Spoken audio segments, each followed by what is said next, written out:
अस्सलामुअलैकुम। मोहम्मद अज़हर सिद्दीक़ अपने programme mess news के साथ हाज़िर खिदमत है। इतवार का दिन है, शाम 7 बजे प्रोग्राम देख रहे होंगे। 22 मई 2022। बहुत तेज़ी से डेवलपमेंट, बहुत तेज़ी से चीज़ें आगे तब्दील हो रही हैं और इमरान खान साहब अपने लॉन्ग मार्च का पूरा प्लान बनाई बैठे हैं। गिरफ्तारियाँ, हरासमेंट का मुश्किल है इमरान खान साहब इस सारे मामले में बैठने वाले हैं। मामूली सी जब गुफ्तगू सुनी कि पुलिस वहाँ उनको गिरफ़्तार करने का पूरा प्रोग्राम था, अरेस्ट करने का, तो इतने अंदाज़ा नहीं है कि लोग कितने उठेंगे और उठेंगे तो फिर क्या कुछ होगा। और ये उनको बिल्कुल वाज़ेह तौर पर गिरफ़्तार करने का प्लान मौजूद था। और ये बात मैं नहीं कह रहा, ये मैं बात कर रहा हूँ गरीदा फ़ारूकी की, जो जीफ और गरीदा फ़ारूकी जो नून लीग के कैंप के अंदर से है और थाना कोहसार के दूध में राइसका के करीब हिरासत में लिया गया। और कहने को यही है कि इंस्पेक्टर जनरल पुलिस को वहाँ से बदला गया और बदल के जैसे पंजाब के अंदर जब मॉलडोंग का सानिया करना था तो एक इंस्पेक्टर जनरल को बदला गया, दूसरे को जहाँ से लाया गया। तो यहाँ भी ये चीज़ें इस तरह ही महसूस हो रही हैं। और ये बातें जो कही हैं मैं जिक्र नहीं करना चाहता, लेकिन यहाँ तक बड़ा वाज़ेह तौर पर है और वो तैयारी पूरी गिरफ़्तार करने की कर ली थी। लेकिन इमरान खान जो है ना वो तो हाल पेशावर में ही मौजूद है कि वो इस गिरफ़्तारी के बाद वो उनका कहना है कि वो एक्चुअली चैलेंज कर रही है इमरान खान साहब को वहाँ पहुँचने का। इमरान खान साहब तो पहुँच गए, वो सवाल ही पैदा नहीं होता, पीछे हटने वाले हैं, वो फेस करेंगे सारे मामलात को। लेकिन ये जिस तरह की जो प्लानिंग चल रही है ये नीस तो नाबूद हो जानी है। लंदन में सहाफ़ियों से गुफ्तगू हुई, मेरी दोस्तों से बात हुई, तो नवाज शरीफ से मुलाकात हुई। इसहाक डार तो बुरी तरह फेल हो चुके हैं। इसहाक डार तो कोई गेम बना नहीं सके, ना वो प्लान बना सके, ना नज़र आता है कि वो हालात और वाक़यात वो बेहतर कर सकें। वो टोटल फ्लॉप है निज़ाम उनका, वो उसमें कहीं रास्ता नज़र नहीं आता। या ऐसे नज़र आ रहा हो कि हालात बेहतर हो, मैं तो नहीं देख पाता, ना मुझे नज़र आ रहा है कि हालात ऐसे वाकई बेहतरी की तरफ हों। बहरहाल ये चीज़ें आपके सामने रखने का मकसद क्या है, आपको बताने का मकसद है कि टोटल वहाँ राब्ते में है। आपको पता है इंटरनेशनल एस्टैब्लिशमेंट के बहुत ताल्लुकात हैं उनके साथ। वो किसी ना किसी तरह से हालात बना रहे हैं कि उनको कर्ज़े के दलदल में मज़ीद घसीट सकें। इकॉनमी यहाँ की बेहतर नहीं होनी कि ये लोग खुद करप्शन देखें ना। 13 पार्टियों का मुरक्कब जो है वो तो नोच खाएगा इस कौम को, याद रखिएगा, नोच खाएगा। हर कोई अपने फ़ायदे लेना चाहेगा किसी ना किसी शक्ल में, कौम से उनको कोई कंसर्न नहीं है। और मैंने जैसे बार बार दोहराता हूँ, मैं फिर आज दोहरा दूँ, मैंने उस वक्त कहा था कि ऑपरेशन रजीम चेंज के हवाले से जब ये मामला आएगा तो ये बातें तय थी कि 6 काम इन्होंने करने हैं।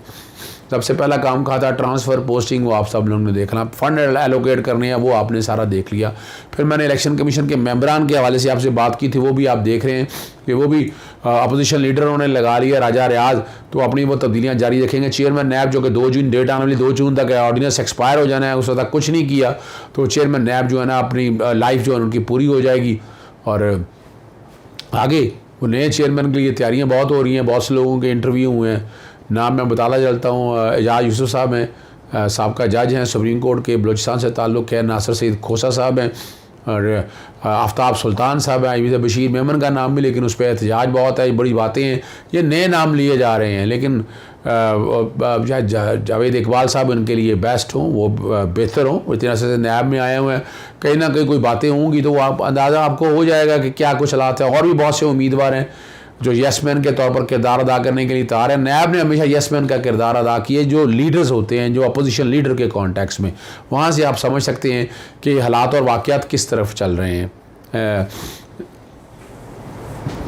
लंदन में जैसे मैंने आपसे गुफ्तगू की थी, मैं वो बताता चलूँ, उसका मकसद यही है कि चीज़ें क्लोज एंड की तरफ चल रही हैं। मैं फेक तो नहीं कह सकता, लेकिन नज़र आ रही हैं। नवाज शरीफ जो कह बैठे हैं, वो 2 तरह से गेम चल रहे हैं कि हम हुकूमत डिज़ॉल्व करें, और वजह भी ये है, वो ये नहीं चाहते कि 6 महीनों में, ये साल में ये संभाल नहीं सकते। इसहाक डार फेल हो गए, मुफ्ता इस्माइल भी फेल हो चुके हैं, तो उन्होंने तो नज़र यही आ रहा है कि ये गवर्नमेंट चलने वाली नहीं है।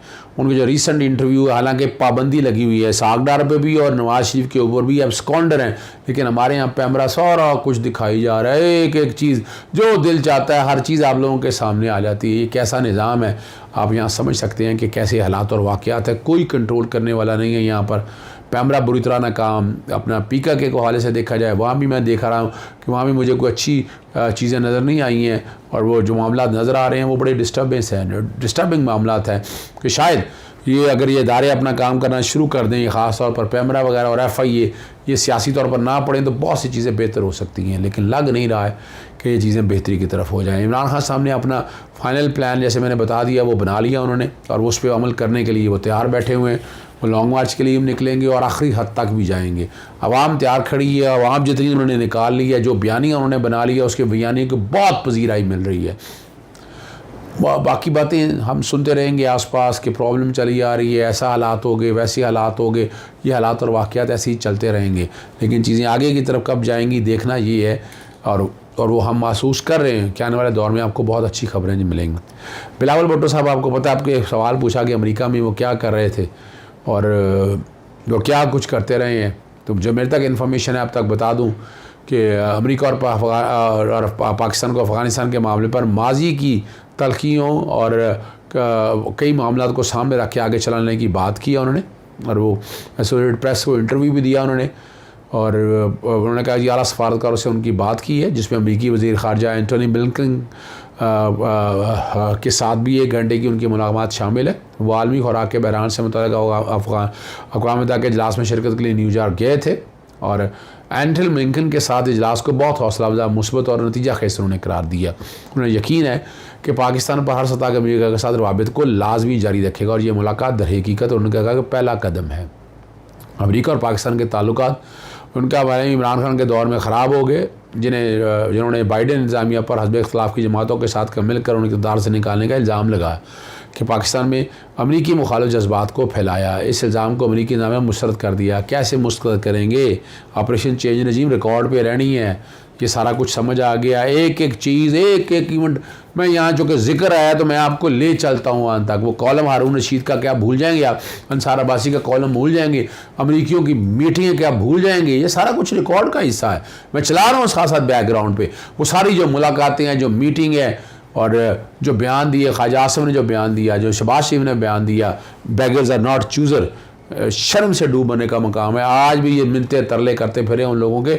पाकिस्तान ने आगे चलना है, कोशिश इन्होंने पूरी की कि इनको मिल जाए, पैकेज मिल जाए।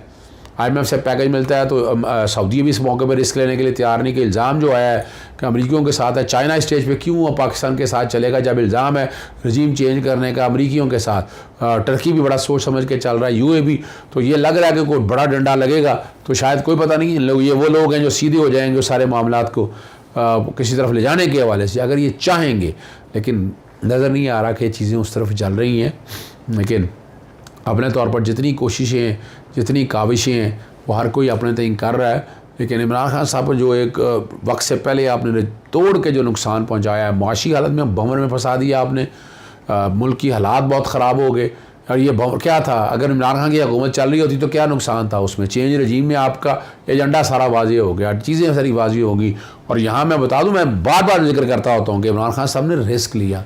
मेरा वो ट्विटर 27 मार्च का 6:42 का आपको याद होना चाहिए, जिसमें मैंने जिक्र किया था कि इमरान खान छक्का मारने के लिए तैयार, तहरीक अदम तुम्हारी असम्बली में पेश नहीं हुई, असम्बली तहलील कर सकते हैं, वरना तहरीक अदम में सुकम है, स्पीकर रूलिंग से मुस्तरद कर सकते हैं। ये मेरा ट्वीट है, रिकॉर्ड पे मैं बार बार बताता हूँ।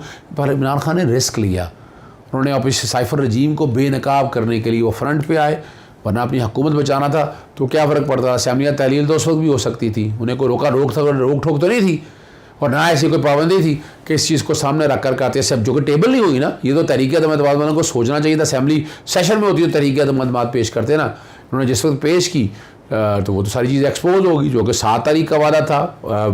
अपना हुसैन हक्कानी से जो मुलाकातें, आजकल मुलाकातें बड़े बड़े चैनल के जो मुलाकातें नवाज शरीफ से होती रही, अब्दुल्ला की मुलाकातें, और सज्जन जिंदाल और ये बेटल वगैरह, ये सारे आप लोग देखते रहे।